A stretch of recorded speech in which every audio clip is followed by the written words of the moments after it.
వలదు నీవు చేసిన మేలు నీవు చేసిన వందనం యేసయ్యా వందనం యేసయ్యా వందనం యేసయ్యా వందనం యేసయ్యా వందనం యేసయ్యా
ఎంత ఉన్నతమైనదో ప్రభువా, అందుకు నీకు స్తోత్రాలు.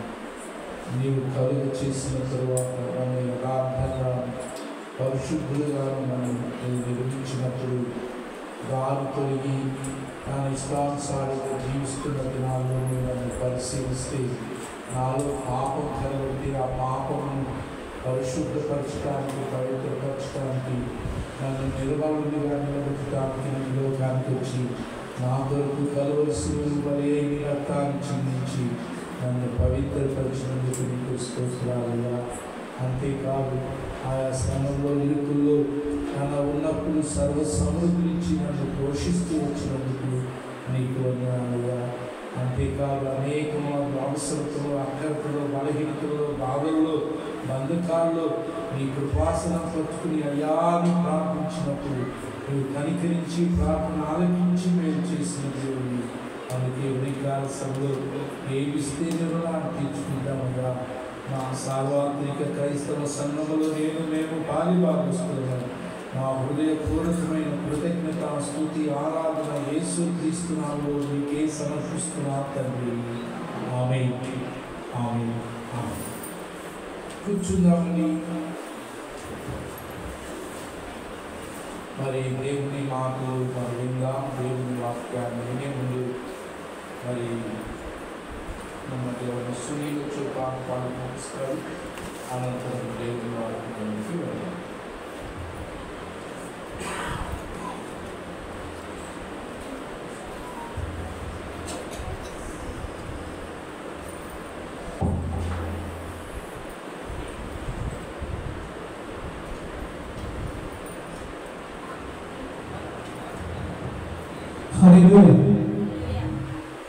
నిన్నే స్తుతింతురయ్యా యేసయ్యా, నిన్నే సేవింతురయ్యా, నిన్నే స్తుతింతురయ్యా యేసయ్యా, నిన్నే సేవింతురయ్యా. నీవే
చక్కని పాట పాడి వినిపించిన స్వామికి ప్రత్యేకమైన తెలియజేస్తున్నాను. హెబ్రీయులకు రాసిన పత్రిక 6వ అధ్యాయం. హెబ్రీయులకు రాసిన పత్రిక 6వ అధ్యాయం 15వ వచనాన్ని మనం చదువుకుందాం. 15వ వచనాన్ని మనం చదువుకుందాం. ఆ మాట నమ్మి అతడు ఓర్పుతో సహించి ఆ వాగ్దాన ఫలము పొందెను.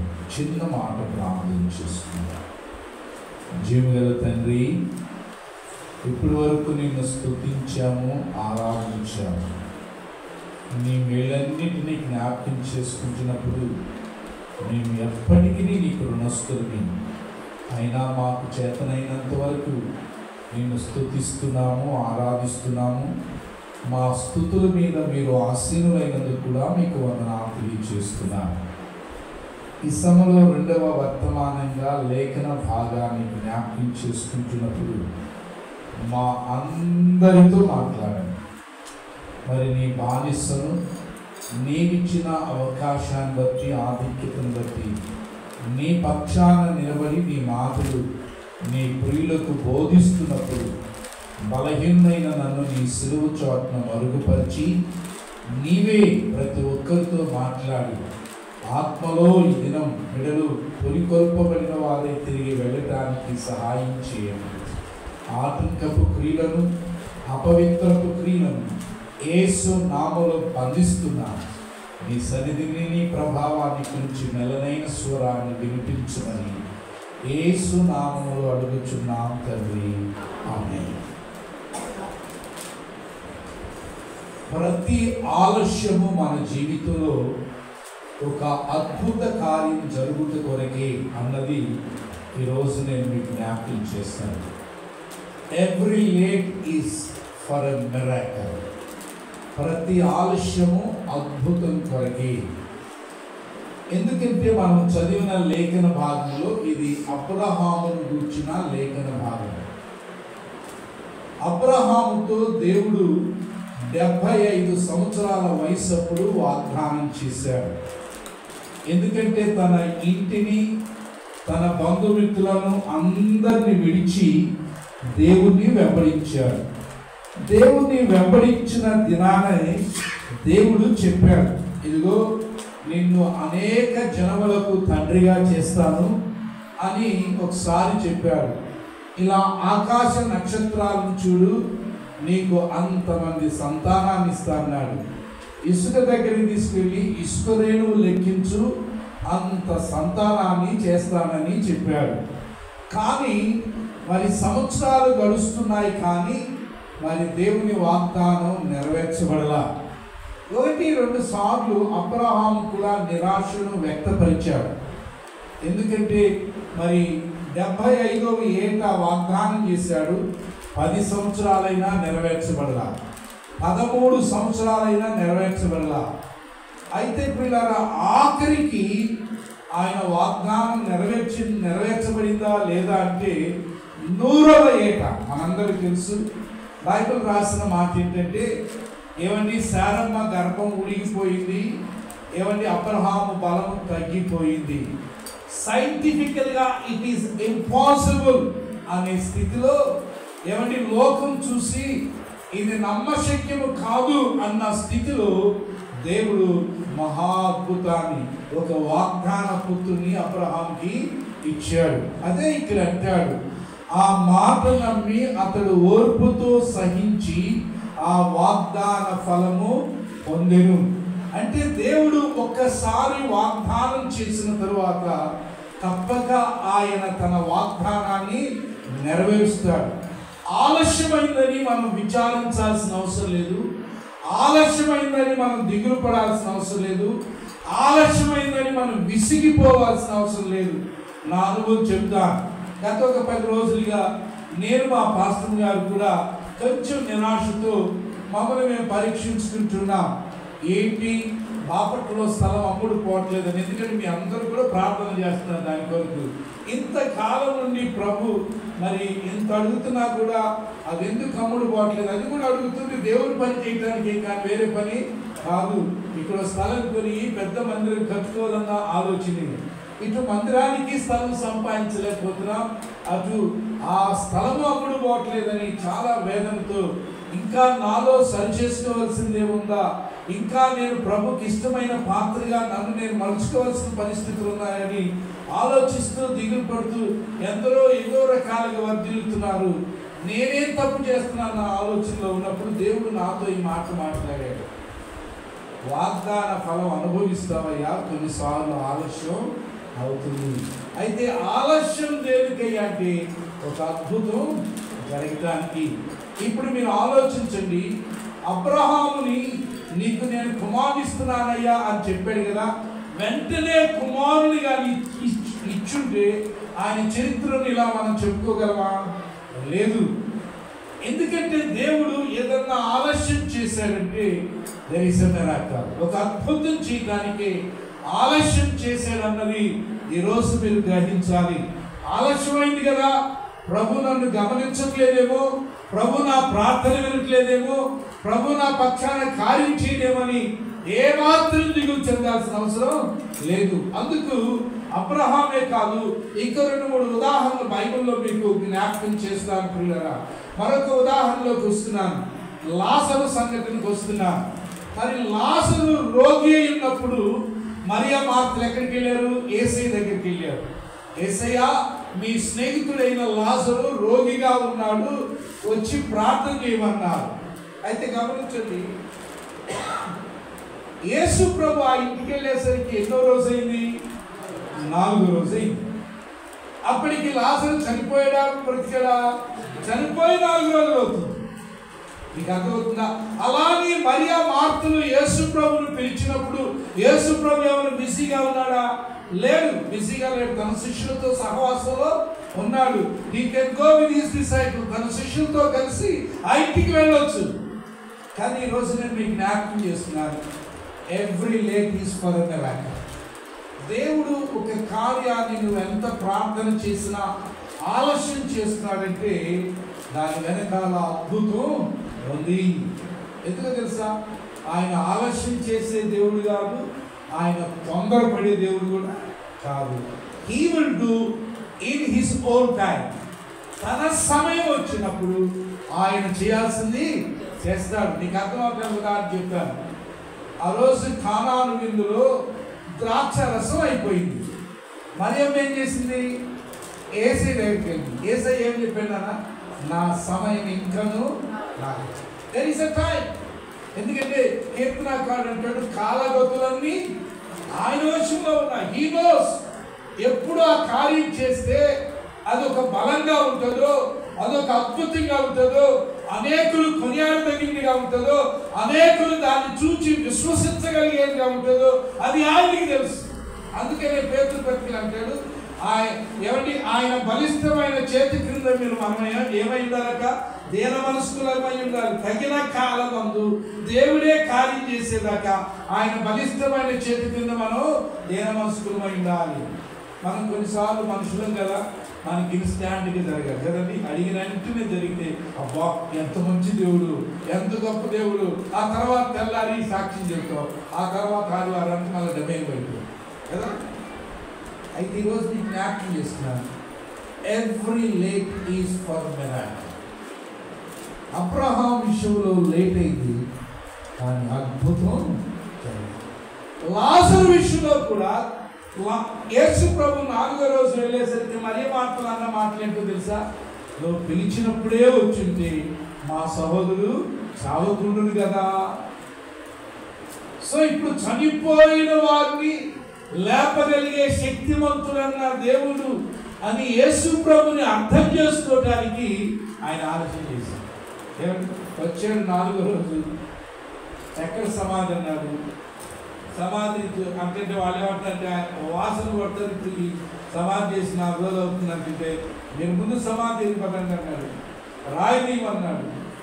లాజరు అనగానే ఏం జరిగింది? ఏమండి? చనిపోయిన లాజరు సమాధి నుండి లేచేస్తే ఆ పేద వస్త్రాలన్నిటిని విప్పి ముఖం మీద ఉన్న ఆ టవల్ని తీసేసి ఇంటికి తీసుకెళ్ళండి అంటే, అక్కడ బైబిల్ మీరు చదవండి తర్వాత యోహాను సువార్త 11వ అధ్యాయంలో ఆ కార్యమును చూచిన యూదులు యేసును విశ్వసించిరి అనేవారు. హల్లెలూయా. ఎందుకంటే యూదులు యేసు ప్రభు నమ్మల, యూదులు యేసు ప్రభుని దేవుడు అంటే నమ్మల, యూదులు యేసు ప్రభుని మెస్సయ్య అంటే నమ్మల. యూదులు ఇంకా ఎవరో మెస్సయ్య వస్తారు, ఎవరో రక్షకుడు వస్తారని ఎదురు చూస్తున్నారు కానీ నమ్మల. కానీ ఎప్పుడైతే ఈ ఆలస్యంగా ఈ అద్భుతం జరిగిందో యూదులు సహితం అనేక మంది యేసు ప్రభువునందు విశ్వాసించారు. ఇప్పుడు చూడండి, అది చరిత్రలో రాయబడింది. ఇప్పుడు రోగిగానే ఉన్నప్పుడు వెళ్ళి ప్రార్థన చేస్తే ఏమైంది? ఏసై ప్రార్థన చేసాడు, రోగం పోయిందని చెప్తున్నాడు. ఇప్పుడు ఎక్కడికి వెళ్ళినా ఏ మూలకి వెళ్ళినా అది ఒక చరిత్రగా నిలబడిపోయింది. ఎందుకు చెప్తాంటే every late is for a miracle. ప్రతి ఆలస్యము దేవుని యొక్క అద్భుత కార్యం జరగడానికి. అబ్రహాం విషయంలో చూసాం, లాజరు విషయంలో చూసాం. ఇంకొక ఎగ్జాంపుల్ మీకు బైబిల్లో చూపిస్తాను ప్రియులారా. యోసేపు విషయానికి వద్దాం. యోసేపుకు 2 కళలు వచ్చినాయి. ఎప్పుడు వచ్చినాయి యోసేపుకు 2 కళలు? చిన్నప్పుడు వచ్చినాయి. When he's child in the home, ఇంట్లో చిన్న పిల్లవాడుగా ఉన్నప్పుడు వచ్చినాయి. మొదటి కళ ఏమొచ్చింది? 11 పనులు, ఒక పన నిలబెడితే 11 పనులు ఆ పనకు నమస్కారం చేస్తున్నాయి. ఆ కళ చెప్పాడు, అన్నయ్య డాడీ నాకు రాత్రి కళ వచ్చింది.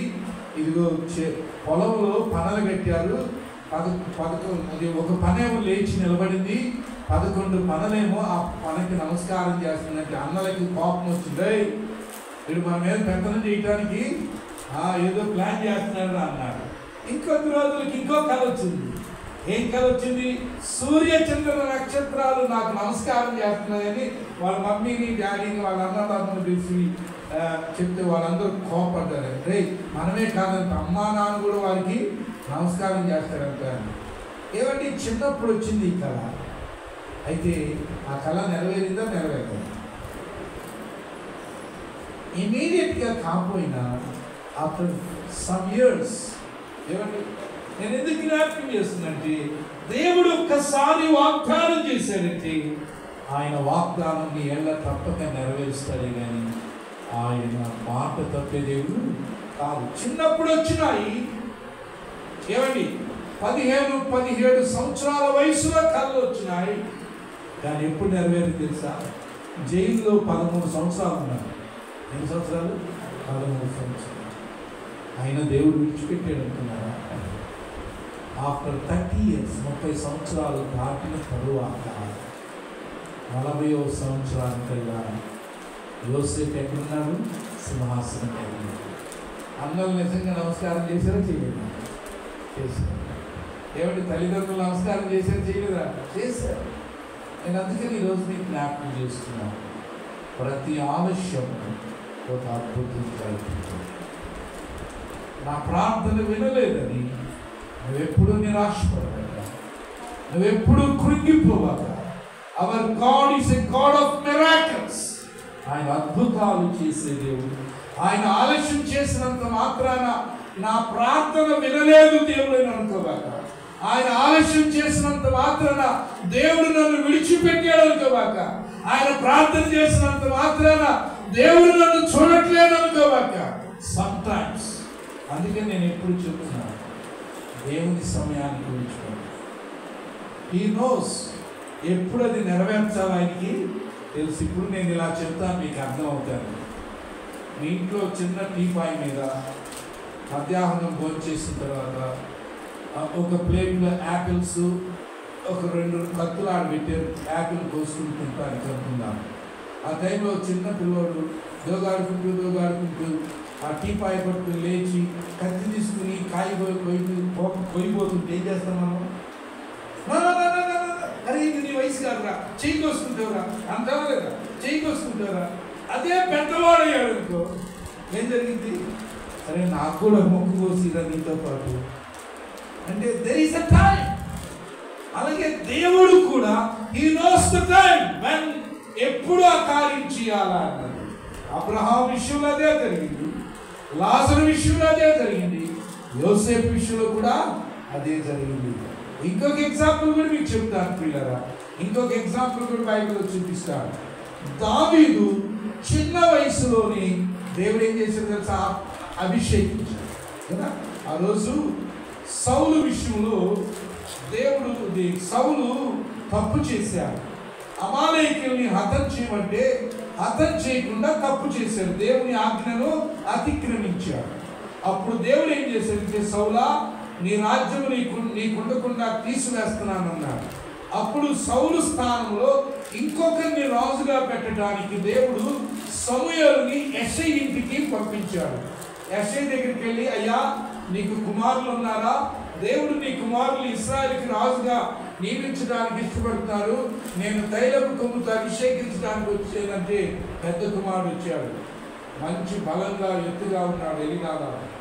కానీ దేవుడు ఏమన్నాడంటే ఇతడు కాదు. రెండో వాడు వచ్చాడు, అట్లా 7 వచ్చారు. 7 దేవుడు అంగీకరించలా. అప్పుడు సమూయేలు అంటాడు, నీకు ఎవరైనా ఇంకా ఉన్నారంటే ఒకడు ఉన్నాడయ్యా, వాడు గొర్రెలుగా ఇటానికి వెళ్ళాడయ్యా అన్నాడు. వాడిని వినిపించాను. వాడు రాగానే దేవుడు అంటాడు, ఇతడే నేను కోరుకున్నవాడు, ఇతడే నేను గమనించండి. చిన్న పిల్లవాడుగా గొర్రెలు మేపుతున్న వయసులో దేవుడు సమయంతో చెప్పాడు, నీ తైలపు కొమ్మును దావీదు మీద ఉంచుతాను. గమనించండి, చిన్న వయసులో. కానీ అభిషేకించబడిన వెంటనే దావీదును సింహాసనం ఎక్కించాడు దేవుడు. సౌలు 40 సంవత్సరాలు పరిపాలన చేశాడు. ఎన్ని సంవత్సరాలు అంటే 40 సంవత్సరాల పాటు దావీదు ఏం చేయాల్సి వచ్చింది? వెయిట్ చేయాల్సి వచ్చింది. అట్లానే దేవుడు అభిషేకించిన దావీదును మర్చిపోయాడా? లేకపోతే ఆ దావీదు కంటే ఇంకొకడు బలిష్ఠుడు కనబడ్డాడని దావీదును విడిచిపెట్టాడా? నో. నీకు అర్థమవుతుందా? ప్రతి ఆలస్యము అద్భుతం కొరికే దేవుడు తగిన కాలంలో తీసుకొచ్చి దావీదు సింహాసనాన్ని స్థిరపరిచాడు. సో ఈ మధ్యాహ్న కాల సమయంలో దేవుడు ఆలస్యం చేస్తున్నాడని మనం నలిగిపోవాల్సిన అవసరం లేదు. ఇలా బైబిల్లో చెప్పమంటే నేను చాలా విషయాలు చెప్తాను. నోవాహుతో చెప్పాడు, ఏమని? ఏమని చెప్పాడు? ఇదిగో ప్రచండమైన వర్షాలు వస్తాయి, 40 రోజులు భూమి అంతరిస్తుందని చెప్పాడు. ఎన్ని సంవత్సరాలు పట్టింది? దేవుడు ఆ పని చేయడానికి ఎన్ని సంవత్సరాలు పట్టింది? 120 సంవత్సరాలు పట్టింది. ఆఫ్టర్ 120 ఇయర్స్, ఈ 120 సంవత్సరాలు నోవాహు ఏం చేశాడు? సువార్త ప్రకటిస్తానే వచ్చాడు. ఎవరి? ఇదిగో ప్రచండ వర్షం వస్తుందట, ఇదిగో భూమి మునిగిపోయిందట, మారు మనసు పొందండి, రక్షణ పొందండి అని చెప్తాడు. ఆ కార్యం జరగడానికి 120 ఇయర్స్. అంటే వాగ్దానం చేశాడు, ఏం జరిగిందో చెప్పాడు, కానీ మానేశారా? తన తగిన కాలంలో తాను చేయాల్సిన కాలం అయినా చేస్తారు. అందుకని ఈరోజు, ఎందుకంటే మనుషులం కదా మనం ఇప్పుడు మరీ కంప్యూటర్ యుగం ఎట్లుందంటే ఇన్స్టాంట్గా జరిగిపోవాలి. అడిగిన వెంటనే తెల్లారిస్తే ఆయన మంచి దేవుడు, లేకపోతే అబ్బా ఈయనేం దేవుడు అని దేవుని మీద నిష్ఠూరపడుతూ ఉంటారు. వినారా? దేవుని మీద నిష్ఠూరపడి ఏమీ చేయలేదు. అందుకని ఈరోజు నేను 3 విషయాలు మీకు చెప్పి ముగిస్తాను. సమయం కొద్దిగా ఉంది కాబట్టి నేను వివరించును.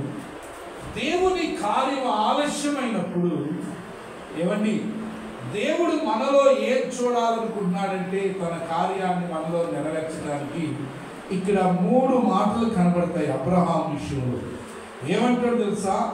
ఆ మాట నమ్మి, నెంబర్ 1 ఏంటంట? అబ్రహాం ఏం చేశాడంటున్నారా? దేవుని మాటను నమ్మాడు. అది మనం నేర్చుకోవాలి మన ఆత్మీయ జీవితంలో. దేవుడు ఆలస్యం చేశాడని నిరాశపడటం కాదు కావాల్సింది. ఇదిగో ఆయన నాకు మాట ఇచ్చాడు కాబట్టి మాట తప్పని దేవుడని మనం ఏం చేయాలి? నమ్మాలి. అదే కదా ఆ రోజు మార్తాతో అంటాడు, వాసన పడతాడంటే ఏమన్నాడు? నీవు నమ్మిన దేవుని మహిమను చూస్తావు. సో ప్రియ దేవుని బిడ్డలారా, మనము దేవుని వాక్యాన్ని నమ్మాలి. మీకు అర్థమవుతుందా? మనం అన్ని నమ్ముతాం కానీ దేని నమ్మంటే దేవుని వాక్యాన్ని నమ్మాలి. ఏమండి? ఎందుకంటే బైబిల్లో చెప్తుంది ఆయన వాక్యము ఏమండి మనల్ని బలపరుస్తుంది. అందుకని ఉదయకాల సమయంలో అది ఆలస్యమైన, అది తొందరైనా దేవుని అద్భుత కార్యం నీ జీవితంలో జరగాలంటే you should believe God's word, you should follow God's word, you should love God's word. దేవుని వాక్యాన్ని నమ్మాలండి, దేవుని మాటను నమ్మాలి. ఏమండి? మీరేమనుకోకపోతే జగన్ మాట అనుకున్నప్పుడు నేను వాక్యం నమ్మను కదా. చంద్రబాబు నాయుడు ఇచ్చినది మేనిఫెస్టో అందరూ నమ్ముతాం కానీ దేవుని మాటలు మాత్రం నమ్మం కదా. ఏమండి? అక్కడే మన ఆత్మీయ జీవితంలో గొప్ప పొరపాటు. నేను బైబిల్లో మీకు అర్థమవుతాను. 1-2 ఎగ్జాంపుల్స్ చెప్తాను. నీవు నా ఇంటిలోనికి వచ్చుటకు నేను పాత్రులను కానయ్యా, నీవు మాట మాత్రం సెలవి అన్నాడు. ఎవరు? శతాధిపతి. నీకు అర్థమవుతుందా? శతాధిపతి ఇంట్లో దాసుడు పక్షవాతంతో బాధపడుతుంటే యేసుప్రభు దగ్గరికి యేసుప్రభు అన్నాడు, నేను ఇంటికి వస్తాను పదా అన్నాడు. అప్పుడు శతాధిపతి అంటాడు, నీవు నా ఇంటిలోనికి వచ్చుటకు నేను పాత్రులను కాను, నీవు మాట మాత్రం. అంటే ఇప్పుడు శతాధిపతి ఏం చేశాడు? దేవుని మాటను నమ్మాడు. ప్రభువా నీ మాట చాలయ్యా, నువ్వు రావాల్సిన అవసరం లేదయ్యా, నువ్వు మాట సెలవిస్తే చాలయ్యా, నా దాసుడు ఇంట్లో స్వస్థపడతాడయ్యా. అందుకనే ఇశ్రాయేల్ని చూచి ఇశ్రాయేల్తో ప్రభు చెప్పిన మాట, ఇదిగో ఇశ్రాయేలురా, ఇంత విశ్వాసం నీలో ఎప్పుడు నేను చూడలేదయ్యా. సో అందుకని మనకు తెలుసు కదా, మాట నమ్మాడు కాబట్టి ఇంట్లో ఉన్న తన దాసుడు పక్షవాతంతో ఉన్నవాడు ఏమయ్యాడు? స్వస్థత పొందాడు. ఇంకొక మాట కూడా జ్ఞాపకం చేస్తాడు. ఏమండి? రాత్రంతా ప్రయాసపడ్డా ఒక్క చేప కూడా దొరకలేదయ్యా, అయినను నీ మాట చొప్పున నేను వల వేస్తున్నానయ్యా అన్నాడు. ఎవరు? ఏం జరిగిందండి చెప్పండి? దేవుని మాట నమ్మి వల వేస్తే ఏం జరిగింది? విస్తార చేప. సో ఈ ఉదయకాల సమయంలో దేవుడు ఆలస్యం చేశాడని నలిగిపోయేదానికంటే దేవుడు నాకు ఇచ్చిన మాట నెరవేరుస్తాడు. He will definitely fulfil his promise, ఆయన వాగ్దానం నెరవేరుస్తాడని దేవుని మాటలు, దేవుని వాక్యాన్ని నమ్మగలిగి. అందుకని కదా నమ్ముట నీ వలనైతే నమ్మువానికి సమస్తము సాధ్యమే. మొదటి అనుభవం ప్రియారా, ఆత్మీయ అనుభవం ఇది నేర్చుకుందా. అందుకనే చూచి నమ్మిన వానికంటే నిన్న మన సూర్య చెప్తున్నాడు, మేము మాట్లాడుకుంటుంటే వాక్యం తోమాను గురించి వచ్చినప్పుడు చూచి నమ్మిన వానికంటే చూడక నమ్మినవాడు నమ్మినాడు. ఏమండి? సో ఈ ఉదయకాల సమయంలో దేవుని మాటను మనం ఏం చేయాలంటే అదే అంటాడు. అబ్రహాం ఏం చేశాడంట? అబ్రహాం ఏం చేశాడంటే అక్కడ ఏమంటున్నాడు 6:15లో, ఆ మాటను నమ్మి he believed. మన మూలవాక్యంలో ఉన్నది హెబ్రీ 6:15లో he believed, ఆయన మాటను నమ్మాడు. ఏమండి? సో ఈ ఉదయకాల సమయంలో మొదటి ఆత్మీయ అనుభవం ఏంటంటే we should believe. నమ్మాలండి. నమ్మితే దేవుని కార్యాలు మన జీవితాలు. రెండవ అనుభవం ఏంటంటే, ఆ వచనంలో రెండవ అనుభవం ఏంటంటే ఓర్పుతో అంటాడు. రెండవ అనుభవం ఏంటి? ఏం కావాలంటే ఓర్పు కావాలి. నీకు అర్థమవుతుందా? ఓర్పు అంటే దేవుని సమయం కొరకు మనం ఎదురు చూడాలి. We should look for God's time. అది ఓర్పు అంటే. నీ టైము నా టైం కాదు కావాల్సింది. నీ టైము నా టైము. మీకు ఇంకా చెప్పేదా మీరు ఏమనుకోకపోతే, నువ్వు అడిగిన అంటున్నా నేను అడిగిన అంటున్నా దేవుడు కార్యం చేస్తే మనకున్నాం తెచ్చు వేరే వాళ్ళు ఉంటారు కదా.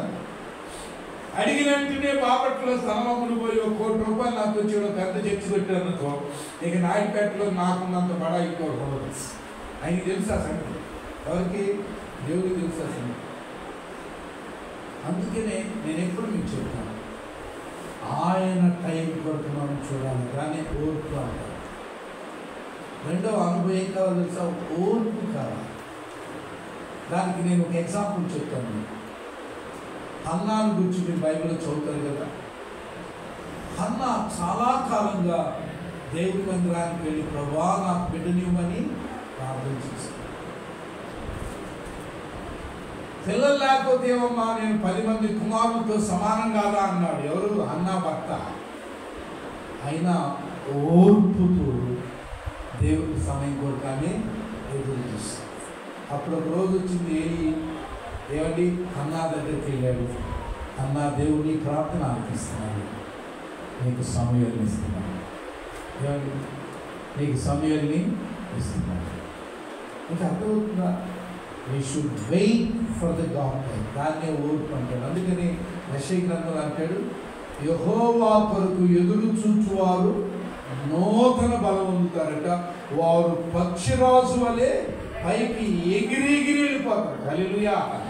అంటే అంత ఉన్నతంగా దేవుడు తీసుకెళ్తాడు. ఎప్పుడు ఓర్పుతో ఉండాలి. దేవుని సన్నిధిలో ఎప్పుడు ఓర్పుతో కనిపెట్టాలి. ఇక్కడ ఇంకొక విషయం చెప్తాను. మనకున్న బలహీనత ఏంటంటే ఇతరులను పోల్చుకుంటాం. వాడికి బండి ఉంది, వాడు దేవుడు అంటే అసలు నమ్మకం లేదు వాడికి, వాడు అసలు మందిరానికి రాడు, వాడికి బండి ఉంది, నాకు బండి ఇవ్వంటే దేవుడు ఇవ్వట్లేదని. ఏమండి? వాడికి వచ్చిన ఆశీర్వాదాన్ని చూసి మనం ఏం చేస్తాం తెలుసా? కుళ్ళుకుంటాం కదా. అప్పుడప్పుడు అంటున్నాడు వాడి బండి తొందరగా పంచర్ అయిపోవాలి, టైర్ అయిపోవాలి. ఓర్పు అంటే ఏంటో తెలుసా? అక్కడ మనం నేర్చుకోవాల్సింది, ప్రభువా వాడికి బండి ఇచ్చావు నీకు స్తోత్రం, నాకు సైకిల్ ఇచ్చావు నీకు స్తోత్రం, ఒకరోజు నాకు కూడా బండి ఇస్తావు, నా స్నేహితుడు నేను ఇద్దరం కలిసి బండిలో వెళ్తాం ప్రభు అని ఓర్పుతో ఎదురు చూడటం అనేది ముఖ్యం. అబ్రహాం అదే చేశాడండి. అబ్రహాము ఓర్పుతో ఎదురు చూచాడు. 25 years let God take his time అన్నట్టు 25 సంవత్సరాలు ఎదురు చూచాడు. సో ఆత్మీయ అనుభవంలో చాలా ప్రాముఖ్యమైన ఏంటంటే ఓర్పుతో ఉండటం అనేది చాలా చాలా ప్రాముఖ్యమైనది. ఓర్పు ఉండాలి. ఓర్పుతో ఉన్నప్పుడు దేవుని సమయం కొరకు ఎదురు చూస్తున్నప్పుడు దేవుడు చేయవలసిన కార్యాన్ని దేవుడు చేసేస్తాడు. దేవుడే విడిచిపెట్టాడు ప్రియ. ఆయన నిన్ను విడువడు, ఎడబాయడు. He will not leave you. అసలు ఆయన ఎంత మంచి దేవుడు ఈరోజు మనం అర్థం చేసుకున్నామండి. నీ నా పాపాన్ని తీసివేయటానికి పరలోకాన్ని విడిచిపెట్టి భూలోకానికి వచ్చినవాడు. నీ నా పాపాన్ని తీసివేయటానికి సిలువను సహించినవాడు. నీ నా పాపాన్ని తీసివేయటానికి పాపాత్మల తిరస్కారాన్ని ఓర్చినవాడు. నీ నా పాపాలు తీసివేయటానికి అన్యాయపు తీర్పు జరుగుతున్నా కూడా నోరు తెరవలేదు ఆయన. ఒకసారి ఆలోచించండి, నీ కొరకు నా కొరకు ఆయన ఎంత చేశాడో. నువ్వు అడిగిన వెంటనే నీకు ఇవ్వటంలో ఆయనకేమి ఇబ్బంది లేదు. But he has a time. ఈరోజు గమనించాల్సింది, ఆయన సమయంలో అది జరిగితేనే మేలుగా ఉంటుంది. ఆయన సమయంలో అది జరగలేకుండా నీ ఇష్ట ప్రకారం చేసుకున్నావు అనుకో, ఏమండి అదేమవుతుందో తెలుసా? అది నిన్ను నష్టానికే గురి చేస్తుంది కానీ మేలుకు గురి చేయదు. కాబట్టి రెండవది, ఆత్మీయ జీవితంలో ఏం కావాలట? ఓర్పు కావాలి. We should wait for God's time. We should wait for God's time. దేవుని సమయం కొరకు వేచి ఉండటం అనేది చాలా ప్రాముఖ్యం. మూడవ ఆత్మీయ అనుభవం అక్కడ ఏం కనపడుతుందంటే, ఏం చేశాడంటే అబ్రహాము సహించాడు. వాగ్దాన ఫలాన్ని పొందుకోవటానికి మూడో అనుభవం ఏంటంట? సహించడం అనేది చాలా ప్రాముఖ్యం. మనకి సహనం ఉండదు కదండి. నేను ఇలా చెప్తాను మీకు అర్థమవుతానికి. అబ్రహాము హైందవ కుటుంబం నుండి వచ్చినవాడు కదా, అన్యజనుల కుటుంబం నుండి రక్షించబడ్డాడు. ఈ లోపల ఆయన బంధుమిత్రులు చాలా మంది దేవుని ఎరగలేదు. ఎంతమంది అతన్ని హేళన చేశాడు. సరే దేవుని అంటే పిల్లలు కొట్టాలనుకున్నాను అన్నావు కదా, కొట్టలేదే అంటే ఏం చేశాడు? అబ్రహాము సహించాడు. సరే నన్ను అనేక జనములకు తండ్రిగా చేస్తాడని దేవుడు చెప్పాడంటే 10 సంవత్సరాలు ఎవరా చేయలేదేంటి అంటే ఏం చేశాడు? ఆయన సహించాడు. ఎన్ని మాటలన్నా, ఎన్ని తిట్లు తిన్నా, ఎన్ని బాధలైనా, ఎన్ని శ్రమలైనా ఏం చేశాడన్నా? సహించాడు. అందుకని బైబిల్ అంటాడు, అంతము వరకు సహించిన వాడే రక్షించబడతాడు. ఎవరు రక్షించబడతారట? అంతము వరకు సహించిన వాడే. సో మూడవది ఆత్మీయ అనుభవం నేను మీకు జ్ఞాపకం చేస్తున్నాను. ఏంటంటే ఆత్మీయ సహనం అనేది విశ్వాస జీవితంలో చాలా ప్రాముఖ్యం. మన సహనం మనకు చాలా తక్కువ కదండి. ఇంకొక 10 నిమిషాలు వాక్యం పెరిగిందంటే ఇక మీరు ఏమండి ఈయన ఎప్పుడు వదులుతాడా ఇదే ఆలోచన. వదలకపోతే మీ అసహనాన్ని మీ బాడీలో చూపించేస్తారు. అంటే అట్టన్న పాస్ట్ గారు అర్థం చేసుకుని ముగిస్తారు. ఏమండి అట్లనే నేనే మిమ్మల్ని ఎక్కువసేపు కూర్చోబెట్టలేదు, ఐ విల్ లీవ్ యూ. కానీ సహించటం అనేది చాలా ప్రాముఖ్యం. విశ్వాస జీవితం శ్రమలు వచ్చినప్పుడు, ఇరుకులు వచ్చినప్పుడు, ఇబ్బందులు వచ్చినప్పుడు, శోధనలు వచ్చినప్పుడు, వేదనలు వచ్చినప్పుడు, కష్టాలు వచ్చినప్పుడు ఏమైనా అందుకనే కదా మత్తయి సువార్త మాట ఇప్పుడు చదువుదాం. మత్తయి సువార్త 5వ అధ్యాయాన్ని చదువుదాం. కొండ మీద ప్రసంగంలో ప్రభు చాలా క్లియర్గా చెప్పాడు ఆ మాట. ఏమంటారు చూడండి, 10వ వచనం, నీతి నిమిత్తం హింసింపబడువారు ధన్యులు, పరలోక రాజ్యం వారిది. నా నిమిత్తము జనులు మిమ్మల్ని నిందించి హింసించి మీ మీద చెడ్డ మాటలు పలుకున్నప్పుడల్లా మీరు ధన్యులు. సంతోషించి ఆనందించండి, పరలోకమందు మీ ఫలము. అర్థమైన మాట. ఎవడన్నా నీ నీతిని చూసి నేను హింసిస్తాడే అన్నాను ఈ మాట అనేది, ఆ మాట రాకూడదు. ఏం చేయాలంటే దాన్ని సహించాలి. అప్పుడు నీవు ధన్యులు అంటారు. ఏమని? మనం సహించినప్పుడు పరలోకములో మన ఫలం ఏమవుతుందంట? అడుగుతున్నాం. సో ఈ కాలంలో ఈ మాటలు నేను ముగింపు తీసుకొస్తున్నాను. దేవుని మాట నమ్మాలి, ఓర్పు కావాలి, సహించాలి. ఈ 3 అనుభవాలు దేవుడు నీలో నాలో చూడాలని ఆశ. బిఫోర్ ఆయన నువ్వు కోరినది నెరవేర్చే ముందు, ఆయన చేసిన వాగ్దానము నీ జీవితంలో నెరవేర్చే ముందు ఈ 3 కావాలి. ఇలా ఏసై కూడా ఈ 3 చేశాడు. ఏసై కూడా ఈ 3 చేశాడు. తండ్రి ఏ మాట చెప్పాడో ఆ మాట నమ్మి ఆయన ఈ భూమి మీదకి వచ్చాడు. ఏమండి తండ్రి కార్యాలు, ఎందుకంటే మీకు అర్థమవుతుందని చెప్తారు. ఈ గిన్నె నా యొద్ద నుండి తొలగించన్నాడు ఫస్ట్. అయినను అయ్యా నీ చిత్తమే అంటే ఆయన టయానికి అప్పగించడం. అంటే అక్కడ రెండవది ఓర్పు కనబడుతుంది. తండ్రి మాట విన్నాడు, ఓర్పుతో ఉన్నాడు. అంతేకాదండి, మూడవది సహించడం. యేసుక్రీస్తు ప్రభు ఎంత సహించాడు కదా. ఆయన తల మీద మనలో కిరీటం పెట్టినప్పుడు సహించాడు. ఆయన చెంపలు పెరుగుతున్నప్పుడు ఆయన సహించాడు. ఆయన ముఖం మీద ఉమ్మేస్తున్నప్పుడు ఆయన సహించాడు. ఆయన వీపు మీద కొరడాలతో నాగటి చాల వల్ల దున్నుతుంటే సహించాడు. సిలువను మోయటానికి ఆయన మీద పెడితే సహించాడు. 2 చేతుల్లో చెలలు పడుతుంటే సహించాడు. ఏమండి అన్యాయపు తీర్పు తీరుస్తుంటే సహించాడు. అందును బట్టి ఈరోజు మనకి పాప విమోచన కలిగింది. అందును బట్టి ఈరోజు మనకు రక్షణ కలిగింది. అందును బట్టి ఈరోజు మనకు పరిశుద్ధత కలిగింది. అందును బట్టి ఈరోజు మనకు నిత్య రాజ్య వారసత్వం కలిగింది. హల్లెలూయా. మరి యేసయ్యే ఆ పని చేసినప్పుడు మన యొక్క సో అందుకని మీకు జ్ఞాపకం చేస్తున్నాను, దేవుడు తన వాగ్దాన ఫలం మనకు ఖచ్చితంగా ఇస్తాడు. ఆయన మాట ఇచ్చి మాట తప్పడానికి ఆయన నరుడు కాదు. అయితే కొన్ని మార్లు ఆలస్యం అవుతుంది. అయితే ఈరోజు జ్ఞాపకం చేసుకుంది, ఆ ఆలస్యం మీ జీవితంలో ఏదో అద్భుతం చేయడానికి, ఆ అద్భుత కార్యం చేయటానికి దేవుడు మనలో 3 చూడాలనుకుంటున్నాడు. 1 ఆయన వాక్యాన్ని నమ్మాలి, 2 ఓర్పుతో ఉండాలి, 3 ప్రతి శ్రమను సహించాలి. మోకరించుదామా. ఈ ఉదయకాల సభలో ప్రభు బలలోకి మనం రాబోతున్నాం. ప్రభు బలలోనికి వచ్చే మన ఆత్మీయ జీవితాన్ని పరీక్షించుకున్నామా. ఎన్నో మార్లు దేవుడు మేలు చేయలేదని దేవుని మీదే మనం దేవుని మీద ఎన్నోసార్లు విసిగించాం, నిష్ఠూరపడ్డాం. ఎన్నోసార్లు దేవుడిని అపార్థం చేసుకున్నాం, దేవుణ్ణి విసిగించాం. మనం ప్రతిరోజు మనకు అర్థం చేసుకోవాల్సింది, మనం కృంగిపోవాల్సిన అవసరం, నలిగిపోవాల్సిన అవసరం. There is a time that God can make miracle in your life. నీ కుటుంబ జీవితంలో, నీ వ్యక్తిగత జీవితంలో, నీ ఆత్మీయ జీవితంలో, నీ ఆరోగ్య జీవితంలో, నీ ఆర్థిక జీవితంలో, నీ సామాజిక జీవితంలో, నీ ఉద్యోగ జీవితంలో God has a time to lift you up.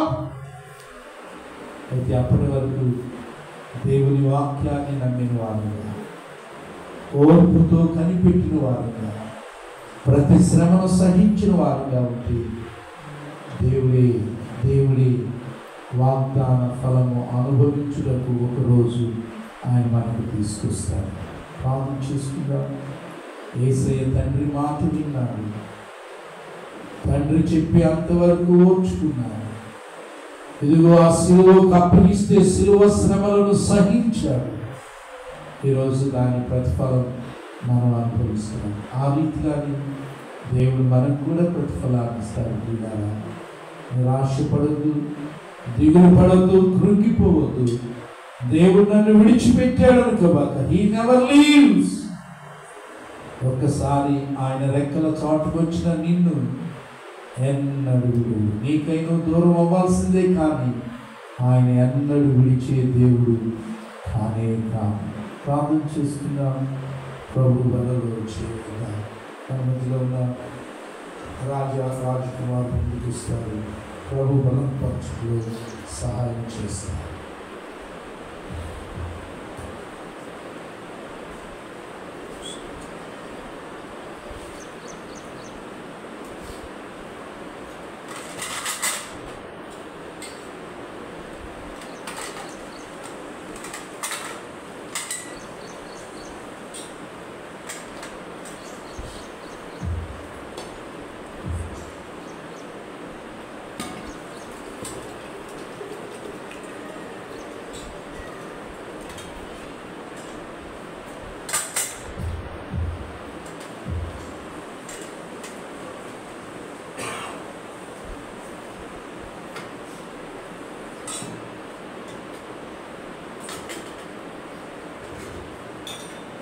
ప్రభువైన యేసు తాను అప్పగింపబడిన రాత్రి ఒక రొట్టెనెత్తుకుని కృతజ్ఞతాస్తుతులు చెల్లించి వెలిచి, ఇది నా శరీరం, నన్ను జ్ఞాపకం చేసుకుంటే దీన్ని తిరుడని ప్రభు సెలవించాడు.